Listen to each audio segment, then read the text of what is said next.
우리는 성경에 나오는 7가지 큰 기둥에 대해서 하나하나 살펴보면서 지금 은혜 받고 있습니다. 우리가 믿는 것은 이 성경의 7가지의 진리이며 이 진리를 믿는 사람들에게 하나님께서 은혜로 임하여 주신다는 것을 우리는 기억해야 하는 것입니다. 자, 다시 한번 복습하겠습니다. 첫 번째 기둥이 뭐라고 했죠? 첫 번째 기둥이요? 네, 창조의 사건이라고 했습니다. 우리 하나님께서는 이 세상의 모든 보이는 것과 보이지 아니하는 모든 것들을 하나님께서 창조하셨음을 성경은 분명하게 우리에게 말씀하고 있는 것입니다. 그래서 하나님께서는 이 세상의 모든 것도 물론 만드셨지만 나도 하나님께서 만드셔서 이 세상에 보내신 것이 우리 하나님이란 사실을 우리가 분명하게 알고 이 세상에 우리가 살아가야 한다는 사실인 것입니다. 그래서 전도서 12장 1절에 보면 기록하기를 너는 청년의 때에 너의 창조주를 기억하라 하고 말씀하고 있습니다. 우리는 이 세상에 살아갈 때 창조주 하나님, 그 하나님께서 나의 하나님이란 이 사실을 기억하면서 살아야 한다고 말씀하고 있는 것입니다. 이 세상은 절대 자연적으로 그냥 만들어진 세상이 아니라는 것을 우리는 알고 있어야 합니다. 두 번째는 무엇이죠? 네, 성육신 사건이었습니다. 여러분, 하나님은 말씀만 하지 아니하시고 우리와 똑같은 육체를 입고 이 땅에 찾아오셨다는 이 사실을 믿는다는 것입니다. 우리는 하나님께서 육신이 되셔서 이 세상에 오셨다는 이 놀라운 사건을 믿는 신앙으로 이 세상을 살아가야 한다라고 하는 것입니다. 자, 세 번째 기둥은 무엇입니까? 십자가 사건이었습니다. 여러분, 우리를 찾아오신 하나님은 우리의 모든 죄악과 허물을 짊어지시고 친히 십자가에서 우리를 대신하여서 형벌과 심판을 받으셨다는 이 사실을 믿는 믿음인 것입니다. 그래서 우리를 죄에서부터 건져내시고 죄와 심판에서부터 우리를 속량해 내셨다라고 하는 것입니다. 사랑하는 여러분, 이 놀라운 믿음을 가지고 신앙으로 이 세상을 살아가는 저와 여러분들 모두가 되었으면 좋겠습니다. 네 번째 기둥은 무엇입니까? 네 번째 기둥은 부활 사건이었습니다. 예수님은 생명의 주가 되시기 때문에 절대로 사망에 갇혀 있을 수가 없으셨고, 그래서 예수님께서는 죽은 자 가운데서 3일 만에 부활하셨다는 사실입니다. 여러분, 예수님께서는 그래서 죽은 자 가운데서 살아나셔서 만왕의 왕이 되시고 만주의 주가 되셔서 오늘 또 이 세상의 모든 것을 다스리시는 하나님이신 것임을 믿으시기를 축원합니다. 자, 다섯째 기둥은 무엇입니까? 다섯째 기둥은 승천 사건이었습니다.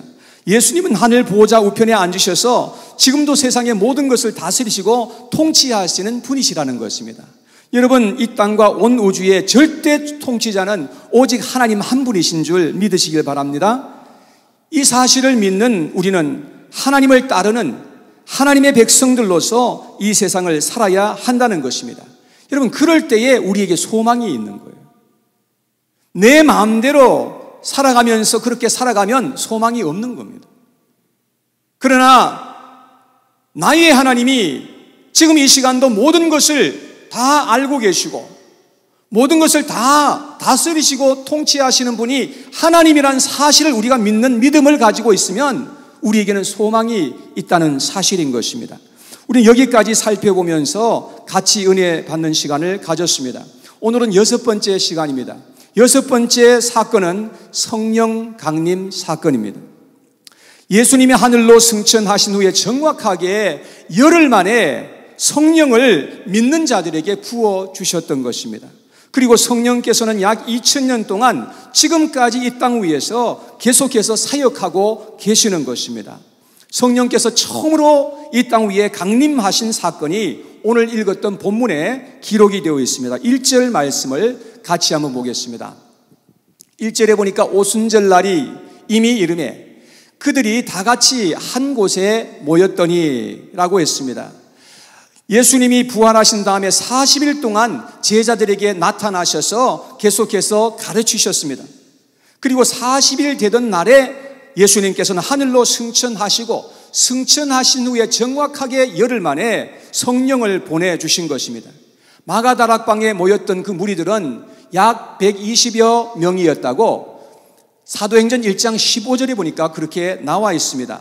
예수님이 부활 승천하실 때에 그런데 거기에 있었던 무리들은 약 500명 정도였던 것이었습니다. 근데 목숨을 걸고 계속해서 모여 있었던 사람들은 확 줄어서 120여 명이었던 것입니다.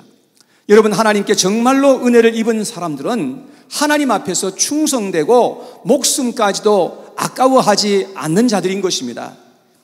하나님을 따라간다고 하면서 우리가 몸을 사리고 자신의 편리를 위해서 요리조리 피해 다닌다면 하나님의 은혜를 놓쳐버릴 수가 있다는 것입니다. 120여 문도들은 갖은 협박과 공격과 위협 가운데서도 함께 모여서 그들은 간절하게 기도하였던 사실을 우리가 볼 수가 있는 것입니다. 코로나로 말미암아서 두려워서 우리가 모이지 못한다면 어떻게 우리의 믿음을 지킬 수가 있겠습니까? 이런 어려움 때문에 너무나 많은 사람들은 교회를 멀리하고 헌금도 보내지 않고 그러다 보니까 너무나 많은 교회들이 지금 현재 어려움을 당하고 있는 것을 우리는 눈으로 똑똑히 보고 있는 것입니다. 참으로 저는 감사한 것이 우리 반석교회는 코로나 이 가운데서도 헌금이 조금도 줄지 않았어요. 지난번 우리가 회계연도의 모든 걸 보니까 우리는 작년 한 해 동안에 헌금이 훨씬 더 늘었음을 우리가 볼 수가 있는 것입니다. 저는 여기에 대해서 하나님께 감사드리지 아니할 수가 없어요. 그리고 정말 교회를 위해서 충성되게 헌신하는 우리 모든 성도님들께 정말 마음을 다해서 진심으로 감사드리는 그런 마음이 있습니다. 저는 앞으로 모임 횟수를 점점 더 늘리려고 생각하고 있습니다. 교회와 적당하게 거리를 두고 살아가면 우선은 좋을 것 같지만 여러분, 하나님의 은혜가 임할 때에 누락될 수 있다는 사실을 우리는 기억해야 하는 것입니다. 오늘 보면 2절과 3절을 같이 한번 보겠습니다. 여기 보니까 호련히 하늘로부터 급하고 강한 바람 같은 소리가 있어 그들이 앉은 온 집에 가득하며 마치 불의 혀처럼 갈라지는 것들이 그들에게 보여 각 사람 위에 하나씩 임하여 있더니, 자, 여기에 보니까 두 가지의 현상이 나타나 있습니다. 첫째는 하늘로부터 급하고 강한 바람 같은 소리가 있었다. 여러분, 급하고 강한 그런 바람 소리를 들어보셨는지요? 굉장히 위협적인 그런 소리입니다. 제가 사우스 아프리카에 처음에 방문했을 때 그날 첫날 저녁에 자는데 그야말로 그 계곡에서 불어오는 그 강한 바람 소리를 아직도 생생하게 기억합니다. 여러분, 그런데 마가다락방에는 바람이 강하게 불었던 것이 아니라 강한 바람 소리가 들렸다고 그렇게 말씀하고 있는 것입니다. 둘째는 불의 혀처럼 갈라지는 것들이 각 사람 머리 위에 임하여 있었던 것입니다. 그러는 가운데 있다가 갑자기 그들은 성령의 충만함을 받게 되었고 성령의 말하게 하심을 따라서 각각 다른 언어들로 말하기 시작했던 것입니다. 자, 4절을 같이 한번 읽어보겠습니다. 시작. 그들이 다 성령의 충만함을 받고 성령이 말하게 하심을 따라 다른 언어들로 말하기를 시작하니라. 자, 여기 말씀을 보면 사도들이 처음으로 했던 방언은 다른 언어들로 말하였던 것임을 알 수가 있습니다. 이들이 말했던 방언은 알아들을 수 없는 그런 방언이 아니었습니다. 그 자리에는 여러 나라에서 오늘 읽어보면 한 10나라 정도 되는 그런 여러 나라에서 온 그 사람들이 그야말로 다 모여 있었는데 그 언어들로 그들은 다 말을 알아들을 수 있는 그런 말을 듣게 되었던 것이었습니다. 그들은 각각 다른 언어들로 하나님께서 행하신 큰 일들을 말하기 시작했던 것이었습니다. 너무나 놀라운 일이 아닐 수가 없었던 것입니다. 오늘 이 시간에는 성령께서 사역하시는 것에 대해서 함께 살펴보면서 은혜 받는 시간이 될 수 있기를 원합니다. 왜냐하면 성령의 일하시는 것에 대해서 교회 가운데 상당히 혼란한 것이 사실이기 때문에 그렇습니다. 성령이 일하시는 방법은 아주 다양합니다. 오늘은 6가지에 대해서 여러분들에게 말씀을 드리고 다음에 이어서 계속해서 한 번 더 말씀을 드리겠습니다. 첫째, 성령의 임재가 있습니다.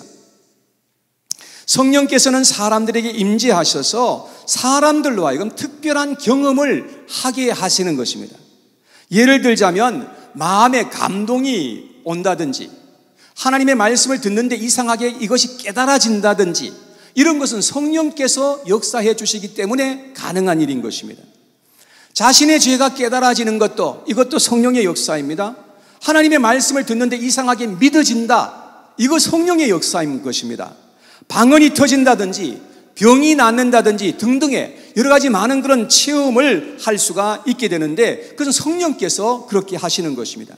그런데 우리가 한 가지 기억해야 되는 것은 성령의 임재는 단순히 임재일 뿐인 것입니다. 성령의 체험을 했다고 해서 반드시 구원을 받았다는 그런 의미가 절대 아닙니다. 성령의 임재와 구원은 별개일 수 있다는 것을 알아야 합니다. 성령이 강력하게 임하셨다가 또 떠나실 수 있는 것입니다. 그런데 너무나 많은 사람들은 성령의 체험과 구원과 연관시켜서 생각하는 그런 경우가 많은데, 그래서 잘못된 오류를 범하게 되는 것입니다. 히브리서 6장에 보면 어떤 사람들은 하늘의 은사를 맛보고 성령에 참여한 바 되고 하나님의 선한 말씀과 내세의 능력까지도 맛보았던 사람들이 많이 있었습니다. 그런데 갑자기 교회에 어려운 일들이 당하고 핍박이 옵니다. 그러니까 거기에 있던 많은 사람들 중에서 옛날에 가졌던 그 유대교로 다시금 돌아가 버리는 그러한 일들이 일어나게 되었던 것입니다. 여러분, 이들은 성령의 임재 가운데서 놀라운 그런 체험을 하였던 사람이었음에도 불구하고 그들은 처음부터 구원받지 못했던 사람들이었음을 우리가 알게 되는 것입니다. 성령의 임재는 구원과 별개일 수 있다는 사실을 우리는 알아야 합니다. 여러분, 그러나 성령의 임재를 구하시기 바랍니다. 성령의 임재가 있어야 우리는 하나님을 바로 알 수 있고 믿을 수 있도록 도움을 받을 수 있기 때문에 그러한 것입니다. 두 번째는 성령의 내재가 있습니다. 첫 번째는 성령의 임재가 있고 두 번째는 성령의 내재입니다. 예수님이 보내신 성령은 믿는 자들 안에까지 들어와서 내재하여 주시는 것임을 성경은 말씀하고 있습니다. 성령께서 누구 안에 들어오신다고 했습니까? 자신의 죄를 회개하고 복음을 믿는 자들에게 성령께서 그 안에 들어와서 내재해 주신다는 것입니다. 성령께서 우리 안에 들어오시면 무엇을 하시는 것입니까? 성령께서 우리 안에 들어오시면 죄를 씻어주시고 우리를 거듭나게 해주시고 우리를 새롭게 하여 주시는 그러한 일을 하여 주시는 것입니다.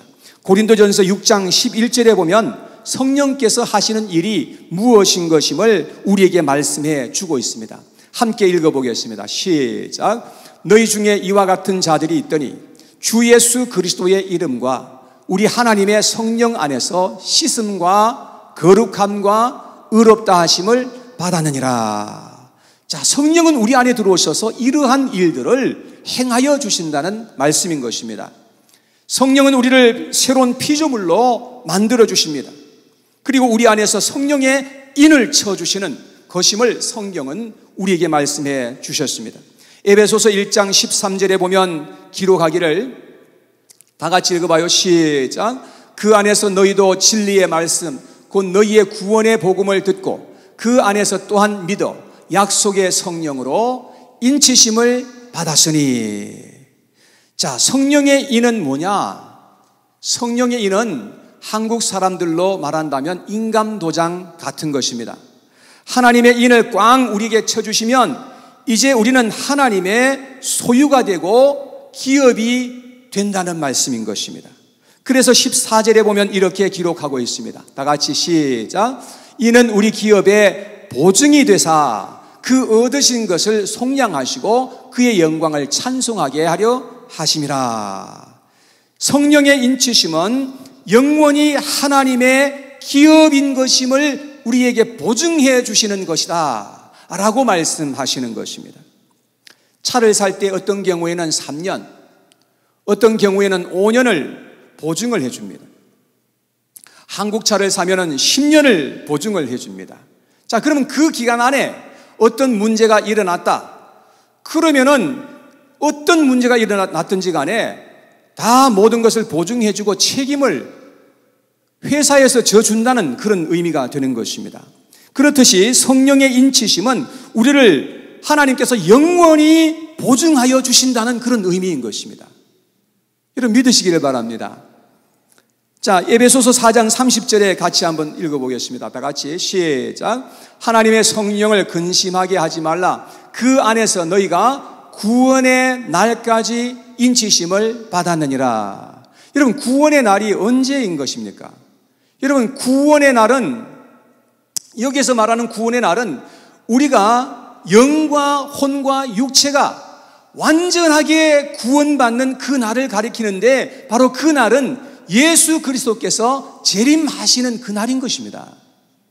그 날이 되면은 우리는 완전하게 우리의 영과 혼과 육체까지 완전하게 구원을 받게 되는 그 날을 말하는 것입니다. 그 날까지 우리를 보증하여 주신다고 그렇게 성경은 말씀하고 있는 것입니다. 이 사실을 꼭 믿으시기를 바랍니다. 자, 세 번째, 성령 충만이 있습니다. 성령 충만은 말 그대로 성령이 우리를 가득 채우는 것입니다. 우리의 생각도 마음도 육체도 성령으로 채워주시면 성령의 지도와 감동 속에서 우리는 지배를 받는 상태가 되게 되는 것이죠. 그러면 우리가 바울처럼 성령에 의해서 붙잡힌 바가 되게 된다는 것입니다. 그래서 우리는 하나님에게 더 잘 순종할 수 있고 잘 섬길 수가 있게 되는 것이지요. 그래서 성경에 보니까 성령 충만함을 받으라고 그렇게 우리에게 많이 말씀하고 있는 것입니다. 에베소서 5장 18절에 같이 읽어보겠습니다. 시작. 술 취하지 말라. 이는 방탕한 것이니 오직 성령으로 충만함을 받으라. 자, 술에 취하면 사람들은 술의 영향력 아래서 살고 지배를 받게 되는 것입니다. 술에 취하면 술 기운으로 말도 하고 오기도 부리고 싸움도 합니다. 그렇듯이 성령의 충만함을 받게 되면 성령에게 그만큼 영향을 받게 되고 지배를 받게 된다는 말입니다. 그래서 성경에 보니까 성령 충만함을 받으라고 이것을 옵션으로 말한 것이 아니라 명령으로 우리에게 말씀하고 있다는 사실인 것입니다. 오늘 본문에 보면 사도들은 성령의 충만함을 받았다고 그렇게 되어 있습니다. 아마도 이미 성령의 인치심을 받았던 것 같습니다. 여러분, 성령의 인치심을 받고 있는 우리 성도들은 무엇보다도 성령의 충만함을 받도록 기도하고 간구해야 된다는 것을 성경은 가르쳐주고 있는 것입니다. 여러분, 반석교회의 목표가 여러 가지가 있는데 그 중에 가장 먼저 나오는 목표가 뭔지 기억하십니까? 예? 우리의 목표가 여러 가지 있지 않습니까? 근데 그 중에 가장 첫 번째 나오는 목표가 뭐죠? 네, 성령 충만을 받으라. 이것이 첫 번째 목표입니다. 여러분, 왜 이렇게 성령 충만함을 받는 것을 강조하느냐? 성령 충만함을 받지 않고서는 우리가 도저히 하나님의 그 말씀에 우리가 온전하게 순종할 수가 없기 때문에 그런 것이지요. 이번에 특별히 두 번째 다니엘 기도회를 11월 1일부터 우리가 시작하게 되는데, 많은 오늘 여기에 보면 간증자들이 나옵니다. 목회자들, 선교사들, 작곡가, 전도사, 집사, 대표, 여러 교수, 여러 부류의 많은 사람들이 이렇게 참여를 하게 되는데, 이번 그 모임에 함께 참여해서 같이 성령 충만함을 위해서 간절하게 기도하는 그런 시간이 되었으면 좋겠습니다. 여러분, 아멘 하실 수 있겠습니까? 함께 우리가 기도할 때에 하나님께서 우리 가운데 성령으로 역사해 주신다고 약속하셨습니다. 이 약속을 믿고 우리가 함께 나아갈 수 있기를 원하는 것입니다. 네 번째, 성령 침례가 있습니다. 성령 침례는 잘못 사용되는 경우가 참으로 비일비재한데, 옛날에 부흥회를 많이 할 때 부흥사들이 와서 성령 세례를 받으라고 그렇게 외쳤던 그런 때가 많이 있었습니다. 그 의미는 어떤 능력을 받으라는 그런 의미였던 것 같습니다. 자, 그런데 성령 침례는 그런 의미는 아닙니다. 처음으로 침례 요한이 성령 침례에 대해서 말했던 구절이 있는데 마가복음 1장 8절에 보면 이렇게 기록하고 있습니다. 나는 너희에게 물로 침례를 베풀거니와 그는, 여기에 그는 예수님이죠, 너희에게 성령으로 침례를 베푸시리라, 이렇게 말씀해 주셨습니다. 자, 예수님께서 바로 우리에게 성령으로 침례를 베푸실 자이다, 이렇게 소개를 했는데 고린도전서 12장 13절에 보면 성령 침례가 어떤 의미인지에 대해서 이렇게 말씀을 하고 있습니다. 한번 보겠습니다.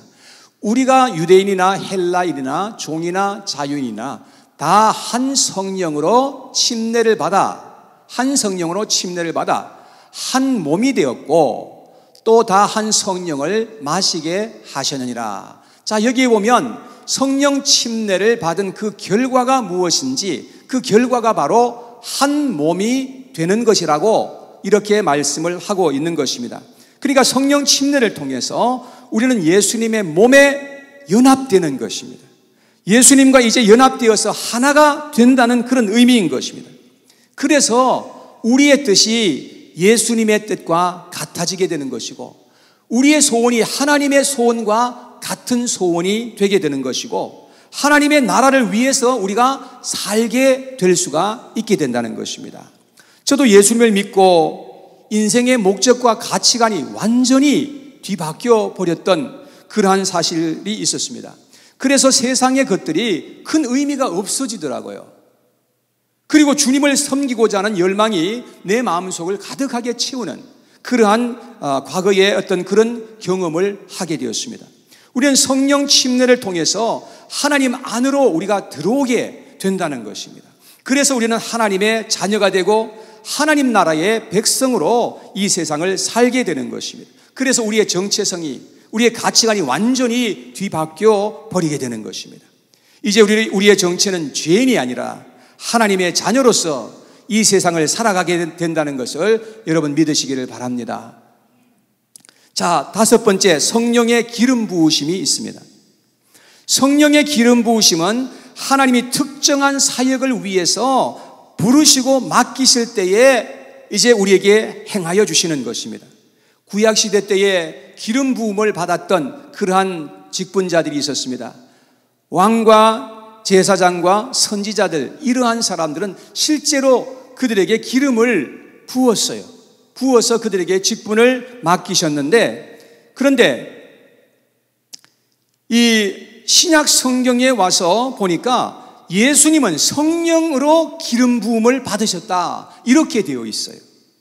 사도행전 10장 38절에 보면 기록하기를 하나님이 나사렛 예수에게 성령과 능력을 기름 붓듯 하셨음에 그가 두루다니며 선한 일을 행하시고 마귀에게 눌린 모든 사람을 고치셨으니 이는 하나님이 함께 하셨음이라. 성령의 기름 부으심은 특정한 사역을 위해서 하나님이 행하여 주시는 것입니다. 그래서 하나님의 그 능력과 권세와 은사들을 우리에게 주셔서 사명을 감당할 수 있도록 하여 주시는 그러한 하나님의 그 어떤 하나님의 손길인 것입니다. 우리도 하나님 앞에서 특별한 일을 우리가 부여받습니다. 그럴 때에 우리는 성령의 기름 부음을 받아야 할 수가 있는 것입니다. 아무리 교회에서 작은 일처럼 보인다 할지라도 하나님의 뜻에 맞게 감당하기 위해서는 성령의 기름 부으심이 있어야만 한다는 것입니다. 여러분, 성령께서 우리를 돕지 아니하시면 절대로 우리는 하나님의 뜻대로 무엇을 행할 수 있는 능력이 없어요. 그래서 우리는 항상 성령의 능력과 하나님의 얼굴을 구하여야 할지라고 그렇게 말씀해 주는 것입니다. 여러분, 우리가 하나님을 섬길 때에 내 자신의 어떤 지혜와 힘으로서 하는 것이 아니라 성령의 그 도우심과 능력을 구해서 우리가 하나님의 일을 감당할 수 있도록 해야 된다는 말씀인 것입니다. 자, 마지막 여섯 번째, 성령의 열매가 있습니다. 성령의 은사와 열매는 다른 것입니다.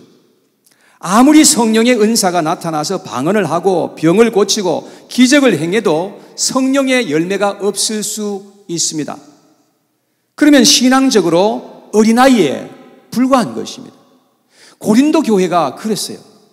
고린도 교회를 보면 그 당시에 모든 은사에 부족함이 없다고 사도 바울께서 고린도전서 1장에 그렇게 말씀을 하셨어요. 근데 3장 1절에 내려가서 보면 사도 바울은 이렇게 말했어요. 형제들아, 이 고린도 교회 교인들을 향해서 말하는 겁니다. 형제들아, 내가 신령한 자들을 대함과 같이 너희에게 말할 수 없어서 육신에 속한 자, 곧 그리스도 안에서 어린 아이들을 대함과 같이 하노라 라고 말했습니다. 바울은 고린도 교회 교인들을 가리켜서 육신에 속한 자요, 그야말로 어린아이 같은 그러한 자들이라고 그렇게 비유하여 말한 것입니다.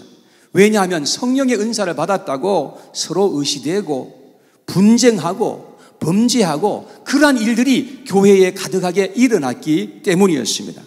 그래서 성령의 은사보다 더 중요한 것은 바로 성령의 열매이라는 사실을 우리가 알게 되는 것입니다. 우리 반석교회 모든 성도님들은 성령의 은사도 물론 우리가 구해야 한다고 말씀했지만 무엇보다도 성령의 열매를 더욱더 구하실 수 있게 되기를 간절히 바랍니다. 성령의 열매는 갈라디아서 5장 22절에 보면 성령의 열매 9가지가 쫙 나와 있습니다. 9가지의 그 열매 중에서 가장 먼저 나타나는 것이 바로 사랑입니다. 그 나머지 8가지는 다 사랑에 포함되어 있는 그러한 은사들인 것임을 알게 되는 것입니다. 그래서 성령의 역사는 사랑입니다. 여러분, 사랑이 있는 교회는 성령께서 역사하시는 교회예요. 사랑하는 여러분, 이런 열매가 우리 반석교회 가운데 풍성하게 맺어지게 되기를 간절히 축복합니다. 아멘이십니까? 네. 결론의 말씀입니다. 마가다락방에 모여있던 성도들은 다 성령의 충만함을 받았다고 했습니다. 그들은 강력한 성령의 능력을 힘입어서 세상으로 나가서 세상을 온통 변화시켰던 것입니다. 그렇게 많은 반대와 공격과 핍박이 있었음에도 불구하고 그들은 성령의 도우심으로 말미암아 꿋꿋하게 세상을 맞서 싸웠던 것입니다. 그래서 때로는 엄청난 손해도 보고 때로는 감옥에 갇히기도 하고 그리고 순교도 당하였습니다. 그러나 그들에게는 기쁨과 소망이 넘쳐났던 것입니다. 사도 바울은 감옥 속에 갇혀 있었음에도 불구하고 감옥 바깥에 있는 그 빌립보 교인들을 향해서 말하기를 주 안에서 항상 기뻐하라, 내가 다시 말하노니 기뻐하라고 그렇게 말씀을 했던 것입니다. 여러분, 이것은 바로 성령의 역사로 말미암아서 가능할 수 있었던 것입니다. 성령이 강림하시면 우리에게 말할 수 없는 복이며 영광인 것임을 여러분 믿으시기를 바랍니다. 성령의 은혜가 우리 가운데 가득하게 부어지게 되기를 간절히 소망합니다. 이런 은혜가 함께하기를 바랍니다.